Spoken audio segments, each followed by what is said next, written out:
আজ একটি face pack নিয়ে এসেছি বন্ধুরা, দেখতেই পাচ্ছ ময়দা। তো যাদের বাড়িতে ভাবছো কোনো প্যাক নেই, কিভাবে একটি প্যাক তৈরি করবে, রেমিডিস নেই, তো প্যাক তৈরি করার জন্য আজকে একটি রেমিডিস নিয়ে চলে এসেছি ময়দা। শুধুমাত্র ময়দার সাথে জল, নর্মাল জল একেবারে মিশিয়ে দেখবে একটি প্যাক তৈরি হয়ে গেছে বন্ধুরা। সেই প্যাকটি স্নান করার আগে ব্যবহার করলে দেখবে স্কিনে একেবারে ফর্সা উজ্জ্বল হয়ে গেছে।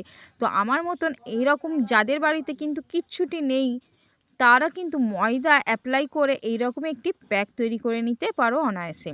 খুব তো ভালো করে চটপট চ্যানেলটিকে লাইক এবং এই সাবস্ক্রাইব ফেস করে প্যাকটি পুরো অ্যাপ্লাই করে ভিডিওটি নিতে দেখো। হবে। যেভাবে দেখতে পাচ্ছ আমি অ্যাপ্লাই করছি স্কিনের মধ্যে, এইভাবে কিন্তু তোমাদেরও স্কিনের মধ্যে অ্যাপ্লাই করে নিতে হবে।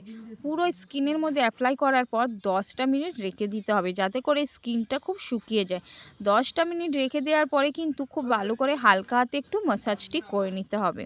তো প্রথমেই অ্যাপ্লাই করে নিচ্ছি, দেখো তোমরা দেখতেই পাচ্ছ খুব ভালো করে কিন্তু আমাদের স্কিনের মধ্যে অ্যাপ্লাই করে নিতে হবে। তোমরা এটা স্নান করার আগে করলে বেশি উপকার হবে বন্ধুরা, কারণ স্নান করার আগে আমাদের মুখে আমরা সাবান বা ফেস ওয়াশ অ্যাপ্লাই করে থাকি। তো সেই সব বদলে তোমরা এইরকম একটি ফেস প্যাক অনায়াসেই অ্যাপ্লাই করে নিতে পারো। তো যেভাবে আমি লাগাচ্ছি দেখো স্কিনের মধ্যে, তোমরাও কিন্তু এইভাবে অ্যাপ্লাই করে নেবে সারাটা স্কিনে। বিশেষ করে যাদের বাড়িতে কিচ্ছুটি নেই, তারা ভাবছো কীভাবে একটা ফেস প্যাক তৈরি করে নিজের স্কিনটাকে গ্লো করে তুলবো, তো তারা এইভাবে কিন্তু ময়দা অ্যাপ্লাই করে নিতে পারো।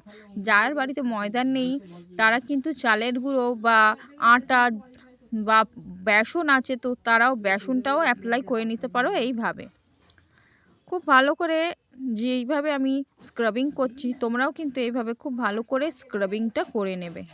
হালকা হাত দিয়ে খুব ভালো করে কিন্তু পুরো মুখটাই স্ক্রাবিং করে নিতে হবে। তারপর দেখবে স্কিনটা একেবারে উজ্জ্বল ও ফর্সা হয়ে গেছে। দুধের মতন সাদা স্কিন যারা চাইছো বন্ধুরা, চট